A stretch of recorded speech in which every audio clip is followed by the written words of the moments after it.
Good morning class. आज कक्षा 8 का पाठ है। ये पहले भी आपको आपका कराया है और आज थोड़ा सा और इसको मैं अच्छा समझा देती हूँ आपको।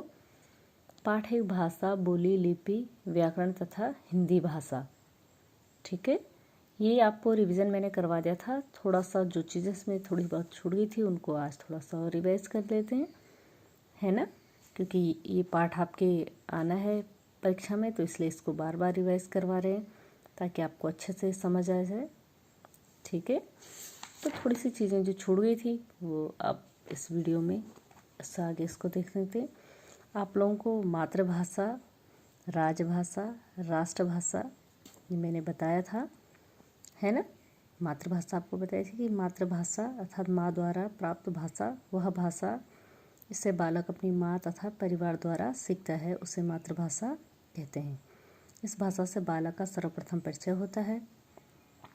ठीक है, यदि माँ गुजराती बोलती है तो बालक की मातृभाषा गुजराती होगी। यदि परिवार द्वारा कश्मीरी बोली जाती है तो बालक की मातृभाषा कश्मीरी होगी।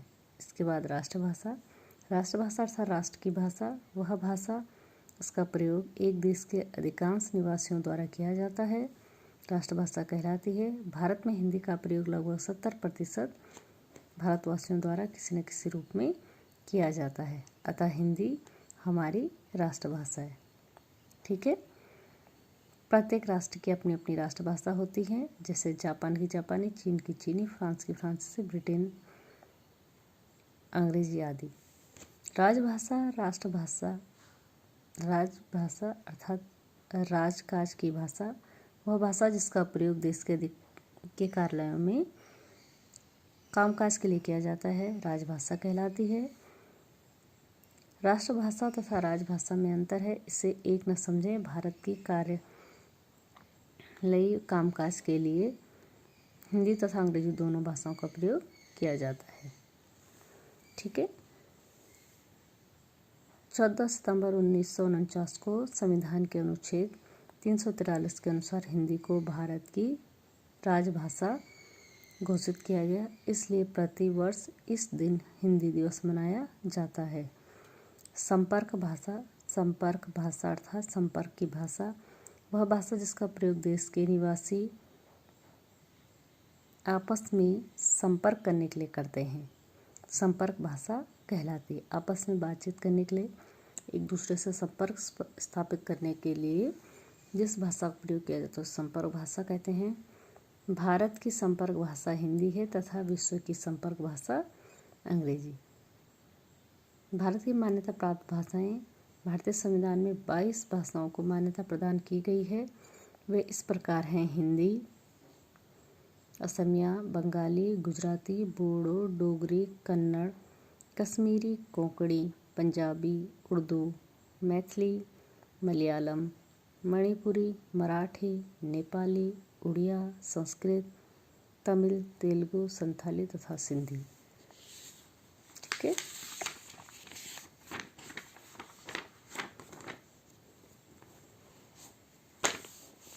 मानक भाषा क्या हुई थी कि जब भाषा विकास प्रक्रिया से गुजरती है तब उसकी एक रूपता को बनाए रखने के लिए उसकी एक रूपता बनाए रखना कठिन होता है। हिंदी भाषा का क्षेत्र बहुत व्यापक है, इसलिए इस पर बोलियां तथा भाषाओं का प्रयोग पड़ता है। ऐसी स्थिति में वर्णों व शब्दों के एक से अधिक रूप प्रचलित हो जाते हैं। कौन सा शुद्ध तथा मानक है यह जानने में कठिनाई का अनुभव होता है। इस कारण से भाषा के जिस रूप को शिक्षित जनों द्वारा प्रयुक्त व विद्वानों द्वारा स्वीकृत किया जाता है वह भाषा का मानक रूप कहलाता है। ठीक है, ये मानक रूप। अब मानक रूप और मानक रूप। पहले ध ऐसे लिखा जाता, अब द के नीचे हलंत लगा के ऐसे लिखा जाता है। पहले अ ऐसे लिखा जाता था, अब इस तरीके से ख ऐसे, अब ऐसे। झ ऐसे लिखा जाता था, अब जो इस प्रकार लिखा जाता है, अंत ऐसे लिखा जाता है, अब ऐसे संबंध इस तरह से पे नहीं आई, ठीक है। तो ये क्या है, ये मानक रूप आए हैं, ठीक है। हिंदी के मानक वर्ण और वर्तनी, हिंदी में कौन कौन से, केंद्रीय हिंदी निदेशालय के अनुसार मानक हिंदी वर्तनी संबंधी मुख्य बिंदु निम्नलिखित हैं, ठीक है।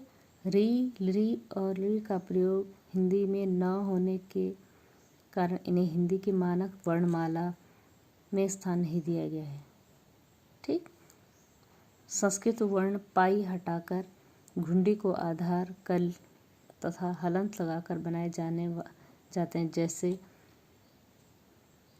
पक्का, चिन्ह, है ना। विभक्ति चिन्ह संज्ञा शब्दों से पृथक तथा सर्वनाम शब्दों से मिलाकर लिखे जाएंगे, जैसे संज्ञा राम को, सर्वनाम उसको। संयुक्त क्रियाएं पृथक लिखी जाएंगी, जैसे पढ़ चुका है। अवयव पृथक लिखे जाएंगे, जैसे उनके साथ, यहाँ तक। श्री, जी आदि भी अलग लिखे जाएंगे, जैसे श्री वर्मा जी। क्रिया विशेषण आदि अवयव में य व की जगह स्वरात्मक प्रयोग किए जाएंगे, जैसे किए, आए, हुआ आदि मानक रूप हैं। जहाँ य शब्द का मूल तत्व हो वहाँ वह य ही रहता है, जैसे स्थायी, अवयवी भाव, दायित्व आदि में य के स्थान पर ई नहीं आएगा। संयुक्त व्यंजन के प्रयोग में पंचाक्षर के स्थान पर अनुस्वार, दीदी के अनुस्वार आएगा, ठीक है। यहाँ हम हिंदी भाषा की विशेषताएं व उपलब्धियाँ देख लेंगे। हिंदी भाषा की क्या क्या विशेषताएं, क्या क्या उपलब्ध। हिंदी भारत की राष्ट्रभाषा, राजभाषा तथा संपर्क भाषा, ठीक है। क्या क्या है, हिंदी भारत की राजभाषा, राष्ट्रभाषा तथा संपर्क भाषा है। यह भारत के लगभग 18 करोड़ निवासियों की मातृभाषा तथा 30 करोड़ लोगों की संपर्क भाषा है। हिमाचल प्रदेश, उत्तर प्रदेश, उत्तराखंड, हरियाणा, दिल्ली, मध्य प्रदेश, छत्तीसगढ़, बिहार तथा झारखंड हिंदी मुख्य हिंदी भाषी प्रदेश हैं। हिंदी पूर्णतः वैज्ञानिक भाषा है। इसके उच्चारण और लेखन में एकरूपता है। लिपि चिन्हों के नाम व ध्वनियों में कोई अंतर नहीं है, जैसे रोमन में अक्षर बी की ध्वनि ब है, परंतु हिंदी अक्षर अ की ध्वनि भी अ है। हिंदी फिजी देश की राजभाषा है। यह मॉरिशस, फिजी, त्रिनिदाद और टोबैगो, सुरीनाम, मलेशिया आदि में भी बोली जाती है। हिंदी भाषा का प्रयोग अमेरिका में लगभग 1 लाख, मॉरिशस में लगभग 68,600, दक्षिण अफ्रीका में लगभग 8,90,292, यमन में लगभग 2,72,760, युगांड में लगभग 1,47,000, नेपाल में लगभग 80 लाख, न्यूजीलैंड में लगभग 20,000 तथा जर्मनी में लगभग 30,000 निवासियों द्वारा किया जाता है। डॉक्टर जयंती नौटियाल ने 20 वर्षों तक देशी तथा विदेशी भाषाओं के आंकड़ों का अध्ययन करके यह सिद्ध कर दिया है कि हिंदी भाषियों की संख्या चीनी बोलने वालों से अधिक है। संपूर्ण विश्व में हिंदी भाषा में सबसे अधिक फिल्में बनाई जाती हैं। आजकल टीवी चैनलों पर समाचार, विज्ञापन और अन्य कार्यक्रम आदि हिंदी भाषा में सबसे अधिक प्रसारित होते हैं। ये क्या है, हिंदी भाषा की विशेषताएं, ठीक है। अब इसमें हम देवनागरिक भाषा की विशेषताएं थोड़ा सा देख लेंगे। देवनागरिक लिपि की विशेषताएं थोड़ा सा देख लेंगे बेटा। देवनागरी विश्व की एकमात्र वैज्ञानिक लिपि है। एक ध्वनि के लिए एक चिन्ह निर्धारित है। लेखन व मुद्रण में एकरूपता, जैसे रोमन, अरबी, फारसी में हस्तलिखित तथा मुद्रित रूप अलग अलग होते हैं, लेकिन इसमें एक समान होते हैं, ठीक है। देवनागरी लिपि बाईं से दाईं ओर लिखी जाती है। फारसी दाईं से बाईं ओर लिखी जाती है, ठीक है।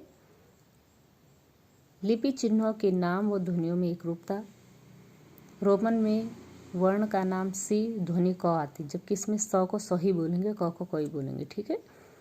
अंग्रेजी भाषा में वर्तनी की समस्या को सुलझाने के लिए देवनागरी पर आधारित देवग्रीक लिपि प्रस्तावित की गई है।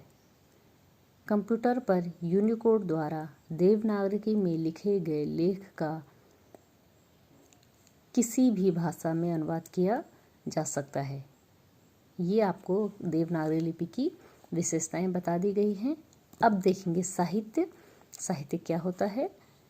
किसी भाषा के संचित ज्ञान को, संचित यानी स्टोर, जिसको उसमें स्टोर किया जाता है। इसमें ज्ञान व अनुभव की बातें निहित होती हैं। ये दो प्रकार का होता है, गद्य साहित्य और पद्य साहित्य। गद्य साहित्य क्या होगा?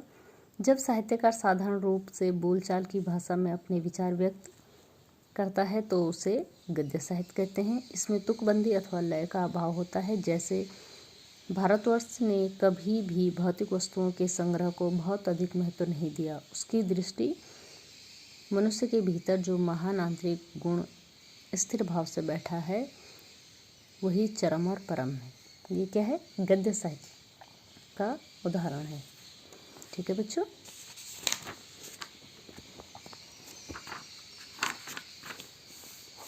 अब देखेंगे गद्य के उदाहरण है। क्या क्या चीज़ें गद्य के अंतर्गत आती हैं? पत्र, निबंध, लेख, कहानी, कथा, स्मरण, नाटक, उपन्यास, जीवनी आदि। प्रमुख साहित्यकार मुंशी प्रेमचंद, मानसरोवर, मुंशी प्रेमचंद के क्या क्या? मानसरोवर, गोदान, मंगलसूत्र आदि उपन्यास व कहानियाँ हैं। जयशंकर प्रसाद की क्या है? ध्रुव स्वामिनी, चंद्रगुप्त, स्कंदगुप्त आदि इनके नाटक। आचार्य चतुर्सेन शास्त्री का सोमनाथ और खून आदि उपन्यास। मन्नू भंडारी का हिम्मती सुमेरा कहानी है। महादेवी वर्मा की गिल्लू गौरा, ये क्या है? संस्मरण है। हम पद्य साहित्य देख लेंगे। पद्य साहित्य क्या होता है? जब साहित्यकार अपने विचार तुकबंदी अथवा लय द्वारा व्यक्त करते हैं वह पद्य साहित्य कहलाता है। जैसे मैं तो वही खिलौना लूँगा, मचल गया दीना का लाल, खेल रहा था जिसको लेकर राजकुमार उछाल उछाल, व्यथित हो उठी माँ बेचारी, था स्वर्ण निर्मित वह तो, खेल इसी से लाल, नहीं है राजा के घर भी यह तो। ठीक है। ये क्या है? ये रचनाकार ने कविता के माध्यम से, ठीक है, तुकबंदी के माध्यम से अपने विचार व्यक्त किए। उसको क्या है? पद्य साहित्य कविताएं। इसके उदाहरण होते हैं बेटा दोहा, छंद, कवित्व, सवैया, पद, सोरठा, कविता आदि। ठीक है। कुछ उदाहरण दे देंगे। कबीरदास की जैसे बीजक दोहे, बिहारी की सतसही दोहे, तुलसी के रामचरितमानस, पत्रिका, कवितावली, जयशंकर प्रसाद का प्रायण गीत, कामायनी, हरिवंश राय बच्चन का मधुशाला, रामधारी सिंह दिनकर की शक्ति और क्षमा, कुरुक्षेत्र। ठीक है, समझ गए आप? ये क्या है? पद्य साहित्य के उदाहरण है। व्याकरण थोड़ा सा हम देख लेंगे। आपने यह जाना कि वर्णों के व्यवस्थित मेल से शब्द, शब्दों के व्यवस्थित मेल से वाक्य तथा वाक्य व्यवस्थित मेल से भाषा बनती है। यदि ये व्यवस्थित न हो तो भाषा अर्थपूर्ण नहीं होगी। किसी वर्ण तथा वाक्य का प्रयोग कहाँ और कैसे करना है, इसका ज्ञान व्याकरण कराता है, अर्थात व्याकरण के नियम निर्धारित करता है। ठीक है। व्याकरण वह शास्त्र है जो भाषा को शुद्ध रूप से प्रयोग करना का ज्ञान कराते हैं। ठीक है। तो व्याकरण हम समझ गए क्या होता है। अब व्याकरण के अंग देख लेंगे। वर्ण विचार, शब्द विचार और क्या है? वाक्य विचार। ठीक है। क्या क्या है? वर्ण विचार, शब्द विचार और वाक्य विचार। ये किसके हैं? व्याकरण के। ठीक है। अब इससे संबंधित आपको जो है वर्कशीट दी जाएगी वो आप करेंगे। ओके बेटा।